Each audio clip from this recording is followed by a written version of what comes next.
Welcome, everyone. This is Glenda Dawson, and you're watching Glenda's Dragons Den. I want to thank everyone for watching us, for following us, for sharing this podcast every week. And also, I also wanted to give you some bad news. LD is also on another mission, and he threatened to be here next week, so we'll see.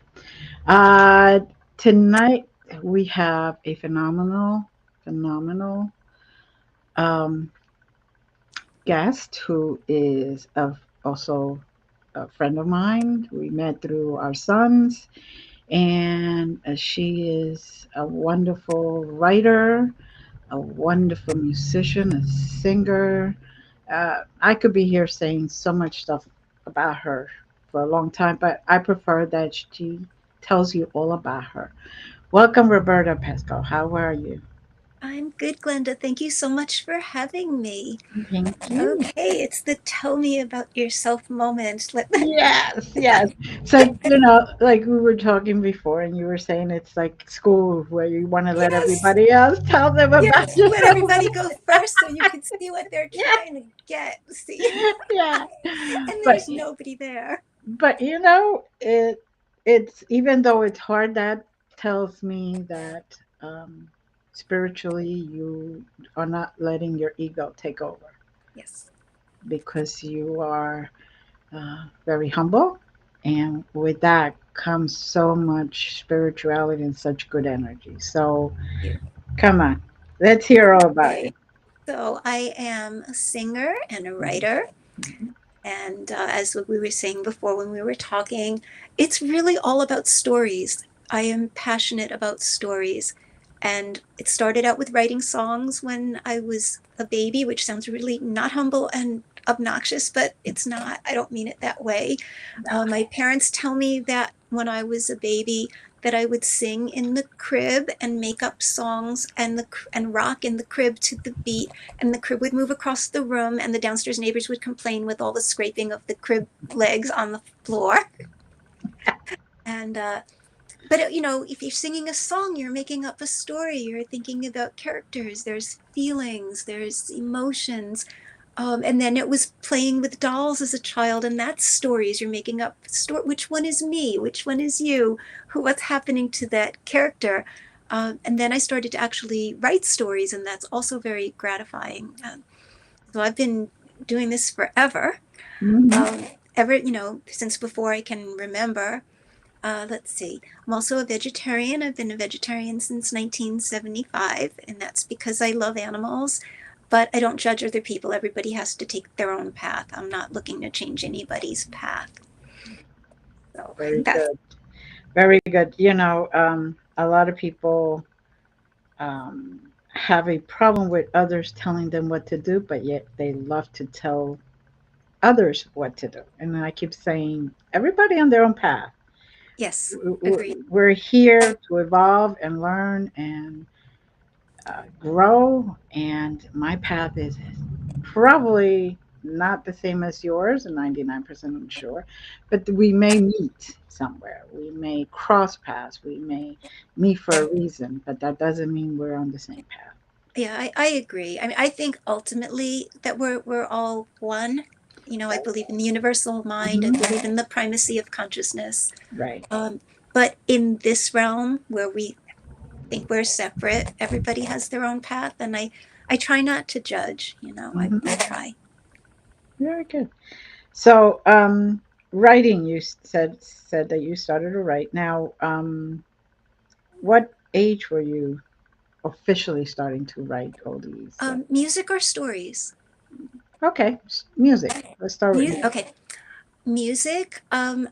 I was writing songs from the beginning, but I started writing them down. Writing down the lyrics and the chords when I was 15. I got a guitar for my 15th birthday, Mm. which was the best gift ever because it gave me this framework to put the songs on. The guitar Mhm. chords were this framework, and it really didn't matter that I didn't read music particularly well because I could remember the melodies by the chords, and I could write down the chords, and I could write down the words, and then the melodies would stick forever. I could record it on a little cassette, and have a record of it.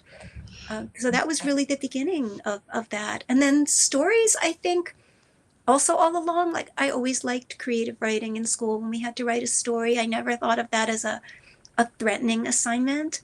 Like a research paper was a more threatening assignment, and a story was like, oh, that's a vacation. Like, I want to do that. And Exactly, exactly. yeah, I actually wrote my first novel, which isn't really out there, but sort of is, I found out, although you can't get a copy of it. Hmm. Um, when I published this most recent one, I look on Amazon and I see my very first one that I started writing when I was in my 20s that got published by this fly by night publishing company that went out of business, and I never even got a copy. But somehow Oh. Amazon has a record of this thing, and it says out of print, limited copies available. And I'm kind of like, where? So the first time I wrote a book that I was in my 20s at a job I did not like, Hmm. and I didn't feel like I fit in, so I really didn't have a lot of people to have lunch with. And I would go to my car and I would drive to the park and I would sit with a notebook and a pen and I would write into the novel like for my whole lunch hour, and then I'd come back to work. And then, many decades later, I tried to publish that one. That was the first one, but now there's self-publishing with Amazon Kindle and it's a lot easier. Right, right. It Yes, won't and disappear. the work is actually yours instead of shared. Yeah, yeah, because I don't even know if I have rights to the first novel that I never got a copy of. Mm. If Well, anyone out there has one, like photocopy it for me because I don't have it. oh lordy, it's you can probably write to the Library of Congress Oh yeah, because I they wonder if keep they put that in. they yeah. If Amazon has a record of it, then the Library of Congress has a copy, and you could request a copy. That's a wonderful idea and a good reminder that I need to send the new one to the Library of Congress now that it published. Because I did Yeah. get the number. I got the Library of Congress number for it. Yeah, yeah. So I did the same thing. So this way, even if Amazon goes out of business, which I doubt it, Yeah. but you never know. Everything has its limits. I have a official Library of Congress Yes. number. And So it's a way to just be out there. Like yeah. that was my feeling, is that even if I don't reach people in my lifetime, it's just Mhm. out there forever, and somebody could be touched by something I had to say 100 years Exactly. from now, 200 years from now, 1,000 years Exactly. from now. Exactly. Look at all the classics, right? Exactly, The, exactly. they were not great. They probably sold hardly any books while they were alive, but Hmm. then afterwards it exploded. So Yeah, it's just a way of being part of this collective lexicon, and that's really it's what I wanted. yeah. So now you said you got a master's in consciousness. Consciousness studies, yes, Okay. yes. And what directed you to get a master's in that? I was looking for, now I did this, I got it in 2021, so this is recent. Okay. Um, I was looking to go back to school. I was looking to do something remote. Hmm. Um, and I wanted some kind of a spiritual degree. What I was really looking for was kind of like an interfaith clergy kind of degree Hmm. initially. And then I found Holmes Institute, which is wonderful, wonderful, best school. I had such a great experience with them. And they had this Masters of Consciousness Studies, which is kind of a combination of comparative religion and science as how it relates to spirituality and culture. And it's just a little bit of everything, philosophy, psychology. It was a beautiful program. I felt like I had a transformative experience. I adored my professors. I felt like even the classes, like, you have your classes that you love right off the bat, and you're, oh, I'm Right. so glad I took this. And then the ones where you say, what did I do? Maybe I should drop this. But even the ones that were threatening and scary, I feel like I got so much out of, so much growth. And Mm. like, I can't say that about undergrad, but this No. was phenomenal. No, undergrad, you sat there and you're like, Certain things about undergrad were wonderful, but yeah, not across the no, board. no, no, no. I remember having this one. economics professor who was monotone, and I literally learned to take a recorder, a tape recorder in those times, cassette recorders, and press record it just in case I fell asleep. You fell asleep. Well, as soon as Yeah. you said, not to disrespect anybody's chosen career paths, but as soon as you said economics, I was like, yeah, that's not good. That's boring. But you have all these courses you have to take whether you like them or not.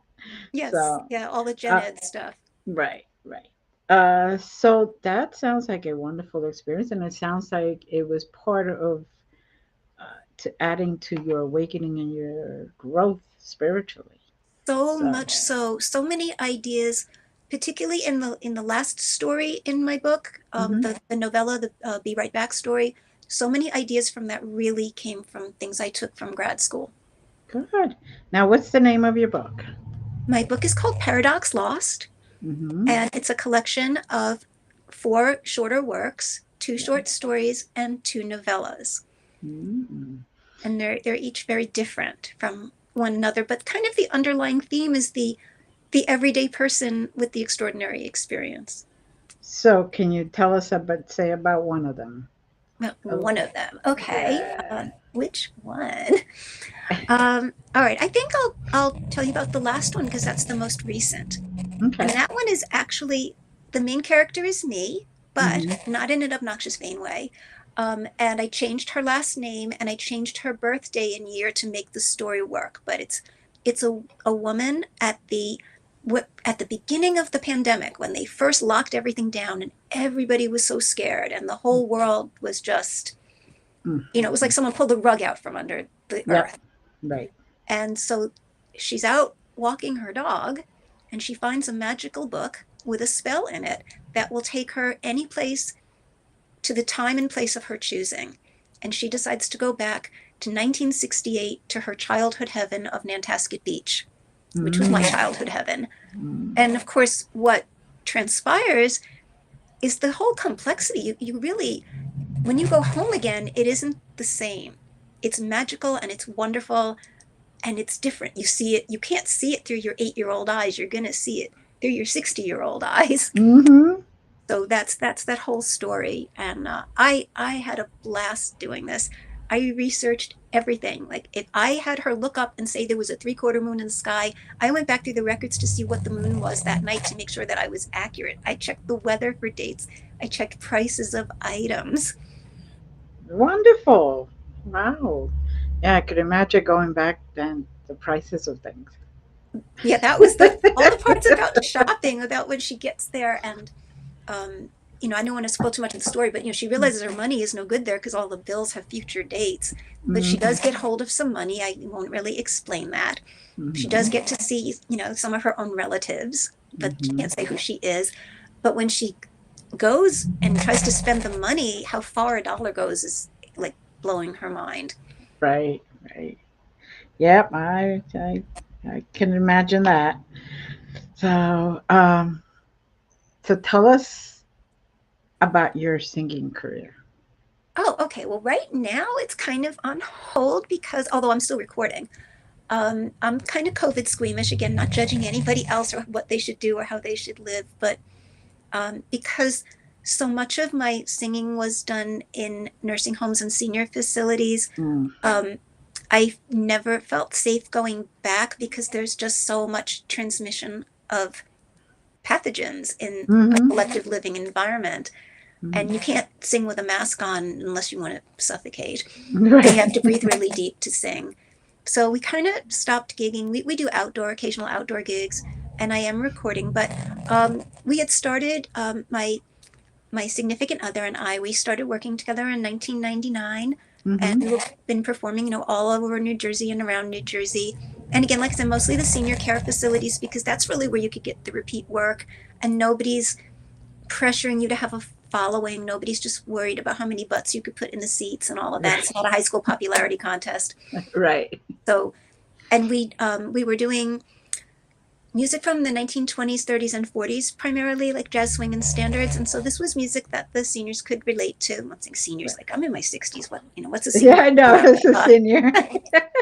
What's a senior? I'm also in my 60s. I'm 62. Yeah, So, it was like they could relate, and it was fun. And so we were doing that. And then I started, and we did have a CD. We still do have a CD, hmm and all the stuff on the CD is on the. Oh, there's the little. Oh, how cool! There's my Yep. little link. Yeah, everything from the Yeah. CD is there. What I did is I put it in bundles to make everything more affordable, rather than saying, "Here's my CD for $15." Like you can buy a song for $1. You can buy 3 songs for $3. You can buy 5 songs or six songs for $5. Just to like nothing in my store is more than $5. Right. So that's up there, and some newer stuff. I have something with called Love and Lullabies, it's all children's stuff. A friend of mine wrote a Jewish country song, and I recorded that for her. Oh, that's interesting. So that's up there. There are some witchy chants that are up there. Ooh. So there's Okay. all kinds of fun stuff, and all really, really affordable, and a very painless way to support a small business. And that's exactly it. Everybody supports the huge businesses that are really Yeah, yeah, and I priced my book low too. Like my correct. the book, the paperback on Amazon, it's 9.99. I don't want anyone not to be able to afford something that I'm trying to share with love. Exactly, exactly. And the what you wrote is stories that will inspire others. And if you keep it at a low price, then you could get more people to actually be inspired. Exactly. That's really what I want, is just to kind of make people. I feel like my goal when somebody's reading my book is hmm I want them to just feel like the world is a little bigger than they thought it was before, that there are more possibilities, that there's more hope, even if things are scary or dark, that there are these miracles, and there are these connections, and there's all this love that underlies it all, and this hmm oneness that underlies it all. And so that's, even so the four stories are so different. One I can hardly tell you about because it would be a spoiler, because it's got a twist. Oh no, Um, I that the audience will just have to get the book to they'll read just have to that get the book one. if they want that one. One is a Yeah. medieval fairy tale, uh, Ooh, you about do tell. a Do young tell. boy coming of age, hmm very, very poor. He's an orphan, and he's in love with his best friend, and he wants to marry her, but her parents, they're not having it because he's got no money. The village is poor, but they're like the least poor. And he hears this legend that there's this big castle in the woods, and there's a monster in it. If you can make the monster cry, you'll inherit the castle. But he's so gentle, and he's never harmed anybody. And what's he going to do? Because he wants to win his love. And how's he going to make this monster cry? So that's the hmm fairy tale one. mm And then the third one is a little darker. hmm It's this woman, she's a widow, and she has driving phobias, kind of like me, because I have some driving phobias. And but I'm thankfully not a widow. uh, but anyway, she has a teenage daughter. Her daughter is at a sweet 16 party, and she thinks that one of the daughter's friend's fathers is driving her home. But of course, it's not to be. She gets the call from her daughter, "Can you come get me?" And it's hmm a stormy, horrible winter night, just when you really don't want to be on the road. And she takes a little detour, and she ends up encountering this real malevolent alien from another planet who has very bad plans for her, and she needs to find a way to stay alive and get to her daughter. So that's the other one, the third one there. mm Sounds very good. Oh, I definitely can't wait to read the one with the twist. That's for sure.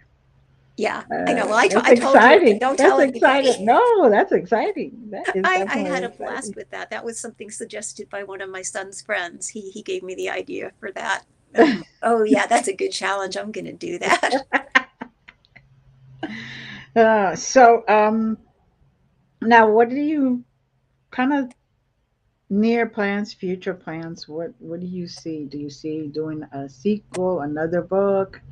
Um, or is it already in the works? Oh, okay.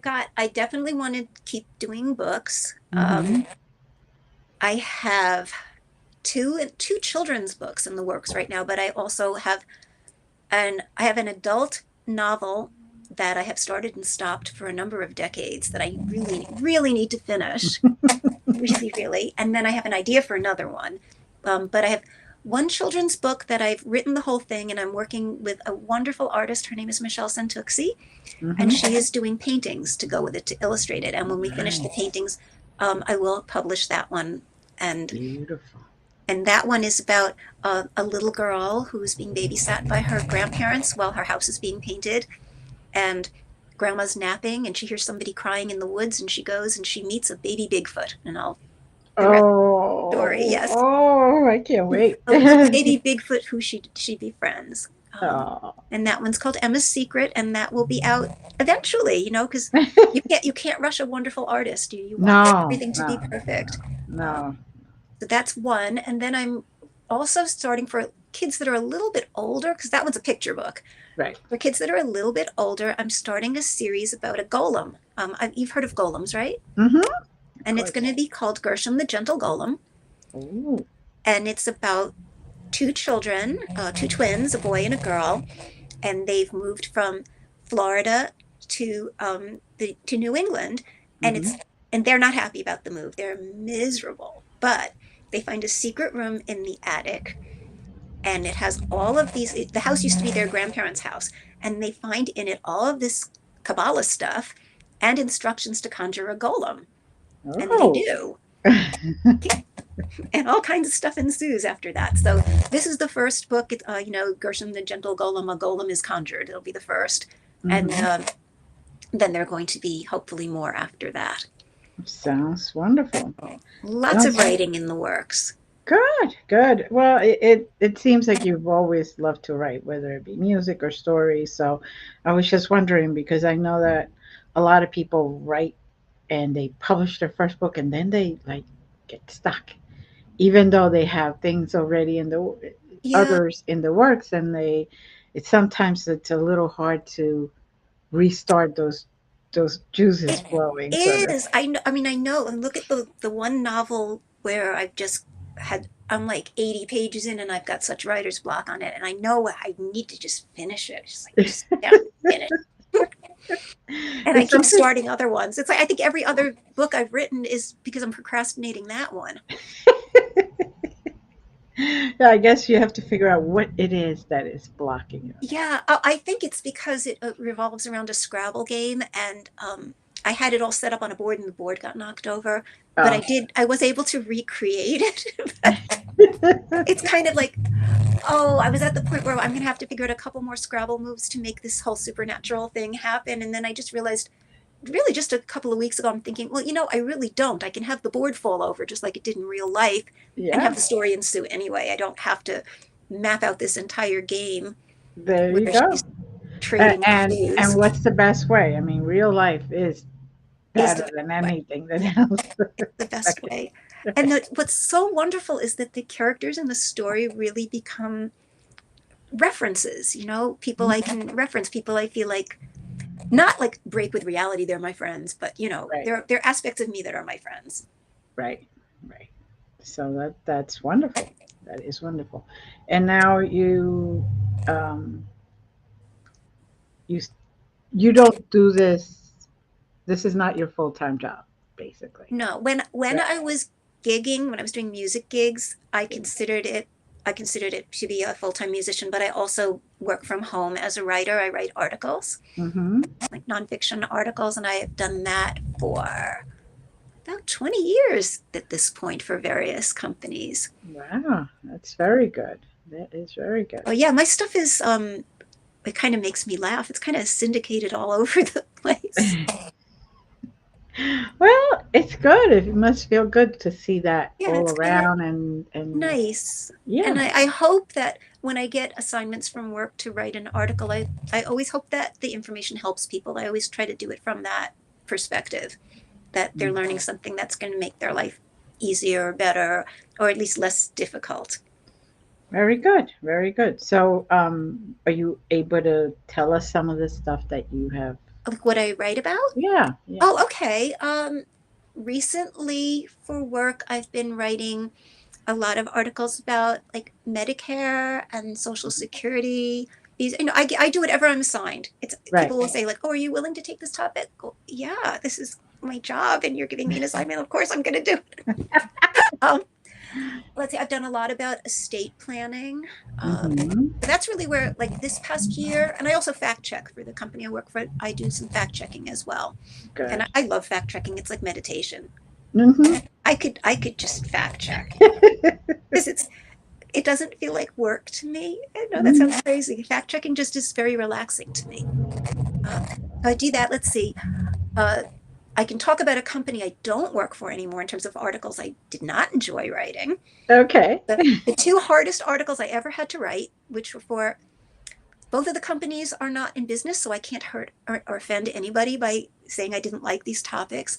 One was about Wago beef, and I literally cried when I had to write about how they finished the beef. Like what they do with the cow and how the cow is in a confined space and can't move at the end of his or her life, and how they make the cow drink beer. Well, I guess the cow probably doesn't hate drinking the beer, but it changes the quality of the meat when the cow drinks the beer, and they massage the cow so the cow was like penned up and massaged and drunk. And I was crying when I wrote it. I got so Oh. upset. Oh. But I did my work. So, I mean, Yeah. I'm a dependable employee. I do my work. I turn it in, Mhm. and I do not ever complain to my employees saying I hated this. Right. Uh, and then the other one I found really difficult was an article I was given, and this probably was close to 20 years ago, about guns. Mm. And I didn't know what to do with it because I'm not a violent person, and I've never shot anything but a paintball gun. Mm-hmm.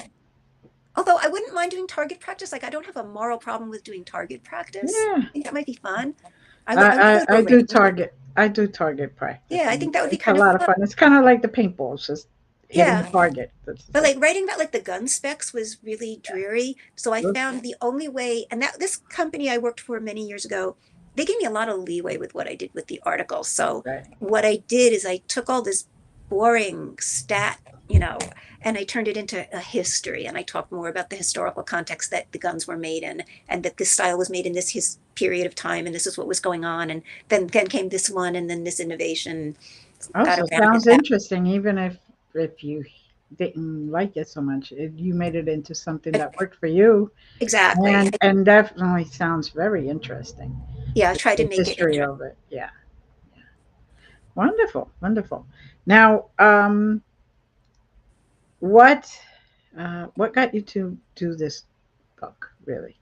To do this book. So, yeah, this one, the one that you published. Okay. So what got me to do this book was I was really called, sounds obnoxious, but I was really called to write the last story, the time travel story that takes place during the pandemic to Okay. 1968. Um, and every time I set out to write a novel, it comes out to be a short story or a novelette. That's just, this is what the divine gives me. The divine gives me shorter works. And I Right. finished this, and I really want to put it out there. And then I realized, it's not long enough to put out by itself Right. because it's a novella. It's Right. not a full novel. Mm-hmm. And so I realized I have all these other works sitting around. Why don't I put them together? And at first I'm thinking again, like, well, do they even fit together? Each one is such a different kind of a theme. But then Mm-hmm. the overall theme is the extraordinary stuff for the ordinary people. Right. And really the power of love. They're all about the power of love, every single one of those stories. So I was like, okay, they really are all about things that are paradoxical, and that's why I gave the book the title Paradox Lost. So Mm-hmm. that was the thread that tied them together, and that was what compelled me to do this. And then when I found out that you can publish on Amazon and that they don't require money up front, Mm-hmm. just have to pay the formatting company Right. Right. because I don't know how to format. And it was like, oh, this is very accessible. I can really do this Right. and feel like I left some kind of legacy, like I left some kind of mark on the planet, Right. which I guess everybody wants to do, even if they're not vain and obnoxious. It's kind of just it's in our DNA. We want to leave something behind. Right. Right. It's we all want other generations and other people to learn what we've learned. We want to touch Right. somebody else. Like I remember my when my dad was alive, he one of the things that he said to me that made me feel the most heard and understood was I had played him a song I wrote. I was a teenager. And he says, you know, your songs are all about communication.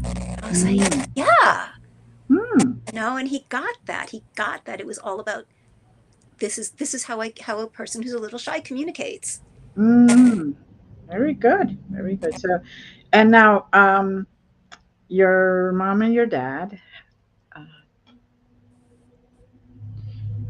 you became spiritual more and vegetarian and all that. So, were they supporting you, or were they kind of hesitant, or did they just said, "Okay, you do you," basically?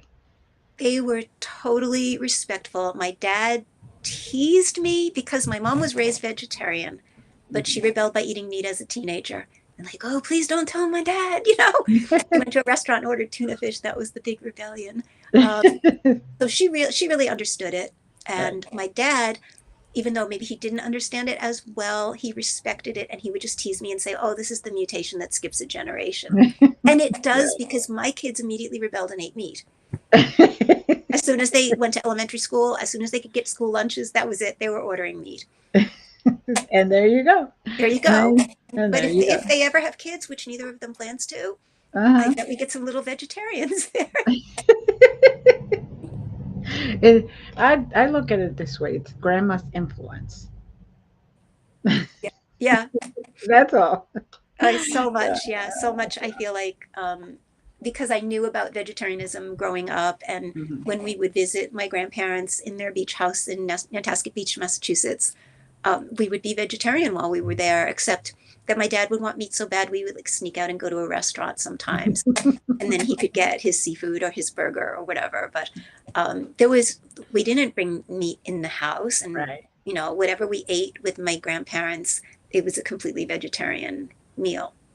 Mm. So you probably learned a lot of the cooking from your grandparents. I did. I learned a lot and a lot about label reading and about like little ingredients that you wouldn't necessarily know were animal based, but that they are, and what to Mm. look for. So when I became vegetarian, I knew how to read labels and I knew, oh, like I can't have that marshmallow because it has gelatin in it. Mm-hmm. Mm, very That's good. made out of an animal hoof. Right. I can only have kosher gelatin, which is made out of seaweed. Okay. Look at that. See, I didn't know that one. I That's learned very all good. of yeah. If you ever want vegan marshmallows, they're called dandies. They're awesome. Really? Ooh, Yeah, okay. I'm gonna have to look for them. yeah, Now, they're really good. You can get them on Amazon. Boy, we're really plugging Amazon Amazon. today. We're giving them a free commercial. Yes, yes, you can get dandies on Amazon. Okay. So, now how did you start your actual gig singing career? I mean, was it just like Singing. you and your partner, your other half, just decided to do it, or was it that you Oh, were I didn't both? even know him yet. I Okay. was still. This was before my divorce. I was still married, Mm-hmm. and I just remember I was giving my older son a bath and he's in the tub and I'm singing to him from The Little Mermaid. I'm singing that, part of your world song. Right. And we're making his hair stick up like a fish, like the top of a fish with the shampoo and all of that. And I'm singing to him. And it came to me. It was like, I'm a singer. I've been a singer ever since I was born. And it doesn't matter if the only person I'm singing to is my kid in the bathtub. Mm-hmm. I'm a singer. And at that point, I put up a notice in a music store and I was looking for a guitarist to work with. And the first guitarist I worked with isn't the one I ended up working with long term, but he introduced me to the one who eventually became, the love of my life and my Oh, musical wow. partner. Wow. That is awesome. It's Yeah, how the everything happens for a reason there. for a reason. And so we started out kind of like cover bandy kind of stuff, and then we got asked to do something for a senior group at a temple, and Mm-hmm. then we started learning all these jazz things, and the two of us just loved that. Good. Good. Yes, it is hard. I have volunteered myself for assisted living and that type of thing. But it is ever since COVID hit, it's very hard because Yeah. at any point they could have a An a little outbreak. an We've had outbreak, and you could be in the middle of it and not even and realize not it. even know it. You could not even know it. We have been booked for outdoor gigs in, assisted living and senior facilities, and then I get the call, "Oh, we had an outbreak. You can't come." Right, right, yeah, So we no, went from doing about 3 gigs a week to doing like two a year. It's really, it's it's. hard. I try not to grieve it too much, but I feel like the world has just been altered beyond measure, and it Mm, really may never be the same. Um, mhm. and I know I was more COVID squeamish than the rest of the world. Everybody thinks I'm nuts. I'll be, it's okay. Think I'm nuts. But I really didn't go anywhere for like 3 years, and now I go places again. I just wear a mask. But Right, if I'm going somewhere, I just put a mask on. But um, I don't know if the world's ever going to be such that that won't be the case. yeah. It has changed, and it was predicted that there was going to be some major change at Major some point, changes. And and it's, it yeah, is. and all change brings grief. It, Yeah, it really does. We grieve all change. And I hope that the world heals in my lifetime, but more important that it heal, even if it heals after my lifetime. right, right, yeah. No, it is hard, and um, you know, even now you hear about a lot of a big outbreak again because of all the holidays. Everybody getting Hmm. together, people going to New York, Yeah, going here, yeah. going there. So it's even if you worked your own out of the house. You can still get it because I Yeah, got it. yeah, I had it in September, literally doing nothing, working from home, putting a mask on anytime I went in a store. And, you have one family member over for dinner and they don't know they're carrying it, even though they tested because they know you're squeamish and, a scaredy cat. yeah. And I got it. Thank God, thank Goddess, God, Mother, Father, God, Shekinah. I had the mildest case, but everybody in my family, the rest of the people who got it, they were so sick, but not dangerously sick, just miserably sick. Right, right. Yeah, and um and it's potluck. You just don't know. You just don't know, but it's so pervasive. It's so out there that if living as isolated as I lived for, three and a Oh, half years or whatever right. it is, going on 4 years now, if I could have one person, one family member over for dinner and that's all it took, that Yeah, really tells you how much the world has changed. yeah. I feel really blessed that my case was so mild. I'm not sure why. I mean, I've read things that say that a plant based diet can give you extra, I don't know. I mean, it Right, sounds weird and arrogant to say that, but right. it's like for whatever reason I was blessed. I'm grateful I was blessed, but I'm sorry that the rest of my family that got it suffered. Yeah, and there's also another article that I read that says typo blood gets it less, and they're Oh, right, more. type O blood, right. Yeah, they're Type more O blood immune gets to it it. So, taste or and it's whatever. like, yeah, I don't know. I just feel that if you're going to get it, you're going to get it, Yeah, and it's just hope for the best, I I guess, just right? hope for the best. So I'm Yeah. still careful. I'm not Hmm. completely. I don't completely stay at home like the crazy old lady with the dog who never leaves the house. I do go places, but I just mask because I don't want to get it again. I Yeah, feel and like I you don't may want to be, push and you, myself. God forbid, you're carrying it without realizing, even though it doesn't I don't want to affect give it you. to anybody. Exactly. Exactly. I don't want to give it to anybody. The miracle is like that my mom didn't get it because she was exposed, and she's the only one that didn't get it. The See, family. and that's what Thank I'm God. saying. You I'm just so never grateful. know. So grateful. I would have it a million times to save her, to have her never get it. Right, right, right. Oh, I understand that. I understand that. So now, you, while all this is happening, you're having regular life. You're having, you got married, you had kids, you got divorced, you found your other half right now, your partner, and how did you tell everybody right away that did you let them know right away that you were into writing, you were into all that, or did it take you a little bit? Because I know that some people, even though they're out there with the writing and the singing and all that, it's like, I want to hold that. So, I always told people, yeah. but I'm not sure I was always taken seriously. There's something, again, I think it's in human DNA to, if you know somebody personally, to not take seriously their creative endeavors. Like you only take strangers' creative endeavors seriously. And I don't know what that is. And I don't know, but somehow with this book, I feel like people are taking me seriously. And it's kind of blowing my mind like, oh, I'm blinking. Am I going to wake up? Is this a dream? Because like, I think people are taking me seriously and not saying you this and professional author that, you know? Right. But yeah, I was always out there about being singing and writing songs and writing stories. And I think in some ways that separated me from people and made me the weird one. But no regrets, you know. Yeah.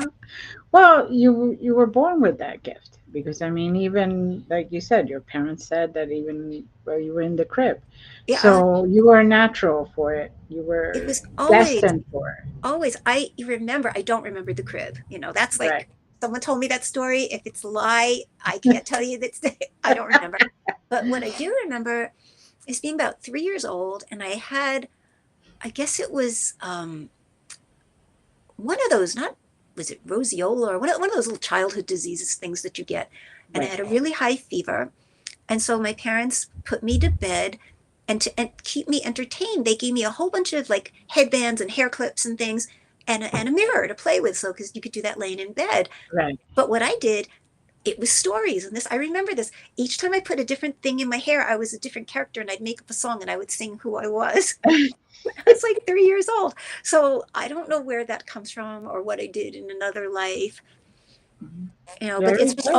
always been there, whether anyone else embraces it or not. It's just there. And I could try to squelch it because I could say, well, no one cares about it. I'll just not do it. But it always comes back, and I'm always driven to do it. It's like a compulsion. Well, because that's you, Yeah, exactly. and you're trying to please others instead of please yourself. Yeah. You And I came have to be doing this to please myself. I have to. right. You came into this lifetime for that Yeah. because you have through your music, through your writing, through your singing, you heal others, even though they don't realize it. You Thank you. know, That's so it, sweet. that's what those gifts are for. I've had And I, people say that about the songs, which is really like touches me so much. People will be like, something about your voice is really soothing and healing, and it makes me feel better. And like, that makes my day. Like, thank you. well, that's why it was given to you. And you know, I keep telling people don't stop doing something you have passion for because somebody doesn't recognize it or acknowledge it or Yeah. even want you to do it because humans are just strange creatures. Aren't we though? Oh, Lord, yes, we Oh, are very strange creatures. and I'm always saying, well, if we're all one great body, and then you think of the people that aren't very nice, and well, someone has to be the, let's leave out the word that I shouldn't say on a Right. podcast. Someone's got to be that part of the body Right. because that makes a complete body. Sort of in the back. Yeah, exactly, exactly. Like the first primordial human that was supposed to be all of us, all our souls are supposed to have been in that primordial human, you know. Right, right. Somebody's got to land somewhere in the body. Yeah, So I yeah, guess those are the ones that land there. But yeah, when one has a passion and one is born with a gift like that or gifts like that, it would probably get you sick if you squash it, if you stop it, yeah. because that inside of you is natural and that part of you, it would probably, I've heard of people that would make them depressed. It would give them physical illnesses. I've heard Hmm. of people that, would write music and sing and then all of a sudden they stop and then they would actually get physically ill, like the, you know, their stomach or whatever. Yeah, And I'm like, that's because you're trying to be someone you're not. exactly. Or just depressed, just so depressed and no energy and tired Right. and nothing has any meaning. And Exactly. because if you're called to create, and it's not a question of whether you have talent or you're better than anyone else, but if you're called to create, you got to create. Hmm. It's like an artist trying to stop painting. Yeah, and it comes out one way or another. Like I remember when I was much younger, getting like a upper respiratory virus, and I had laryngitis, and I was like, well, what do I do if I can't sing? And it was really before I was writing stories, and I started drawing then. And I really Hmm. wasn't very good, but something had to come out. I had to Right, draw. You know, right. what'll I do if I never have a voice again? Well, I have to draw. So I was drawing. Very good. So you knew you had to get that out, and you knew that you needed to help others and Yeah, find a way to send the message of healing out to yeah, others. absolutely. That's wonderful. That's amazing to me. That's amazing that you recognize it and that you're willing to go back to it, even with the pandemic and even with the COVID and all that other stuff. You still continue one way or another. Yeah, So writing that story was so cathartic, the time travel story. I as soon as I was like 2 or 3 pages in, and I'm writing, and it's like that part is in first person, and that character's really me. That the mhm. feeling of getting up in the morning when you're on lockdown, and how everything just kind of sucks, and but I realized how incredibly cathartic and how many feelings Mhm. came out that had to come out when I was just writing that beginning section before any magic even happens. Right, right. And then again, taking having the character take the trip back to Nantasket Beach, Massachusetts in 1968 was like getting a chance to go there myself. It really Right. was, because mentally I was there. It was I can awesome. imagine. I would go there too. And finding the characters that this character meets there. Mhm. Some of them are old family, but some of them are new characters that just happened for the book, and they happened so spontaneously. It was amazing.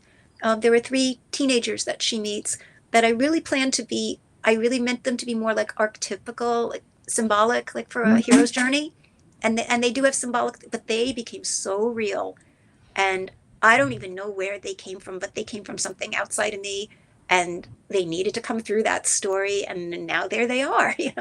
There you go. And I am sure that when people read these stories, they see part of themselves in it. I hope so. And I'm pretty sure they're going to heal, find something to heal. I hope so. Um, oh, I am sure because just the way you express yourself, how much passion you put into it, and the feelings and the emotions and the the surprise, the twist, and all that. Yeah. I am really, I really believe that this book needed to come out, and Thank you. a lot of people are going to read it and find themselves in similar situations. Sometimes we may not be able to go somewhere, but we can envision ourselves there and heal Yeah. from it Yeah. and heal from that moment.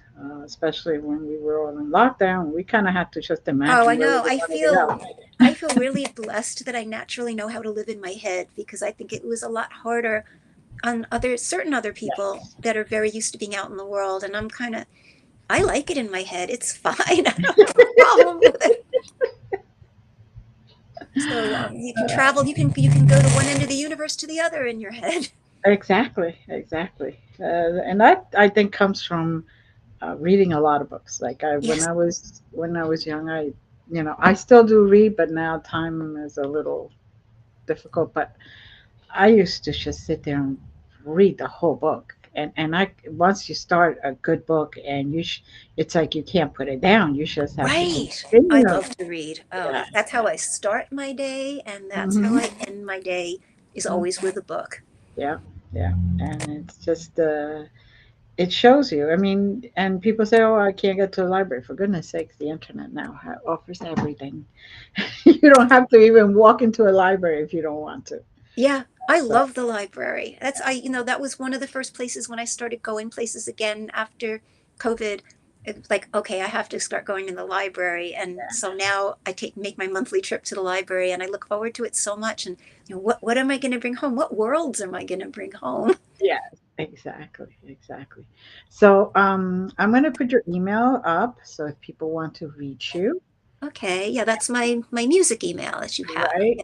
but still they could reach you And they can there. reach me. Yeah, all my gazillion emails all reach me. They all come to one mailbox, so it's all good. Yep, and then they could, talk to you after they've read the book, or even if they heard the music. Yeah, I would welcome that. I really would, because I think it's going to be on a small enough scale that I can respond personally to everybody. And Oh, I would love that. I would you love to. know, you know what I have discovered?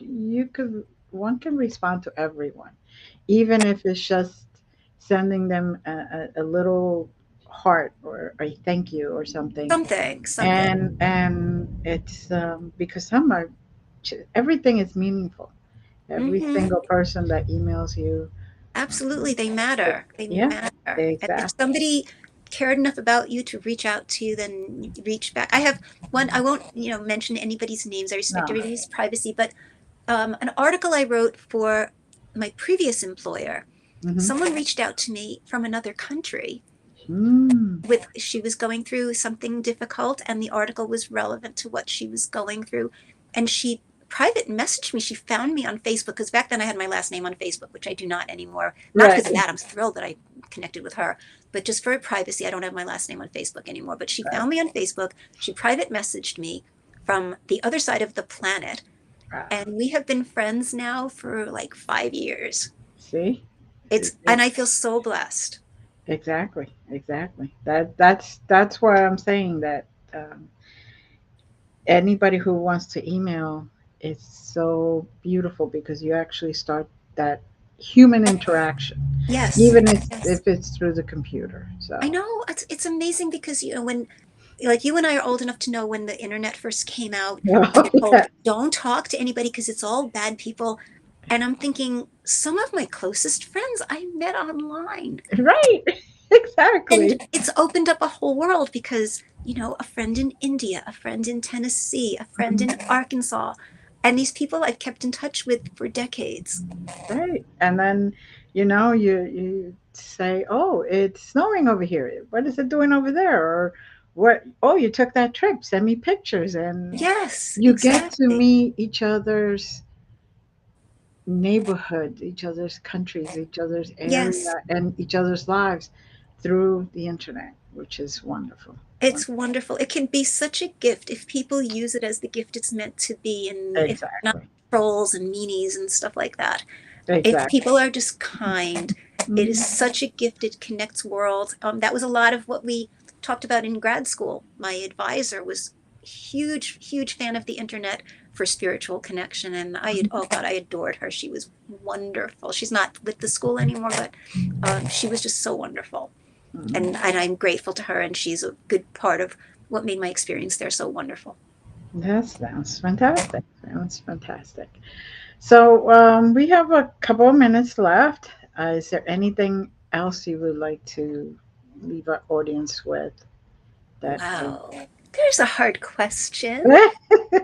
Just I think what I would leave the audience with is that no matter how old you are, there can always be something new and something exciting that can happen, because I never thought I'd be putting out a book in my 60s and feeling like I was embarking on this entirely new chapter of life.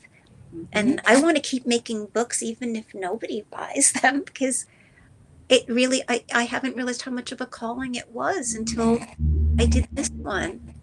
Mhm. And I just feel like it's been such a gift to me, that to find out that I can do this.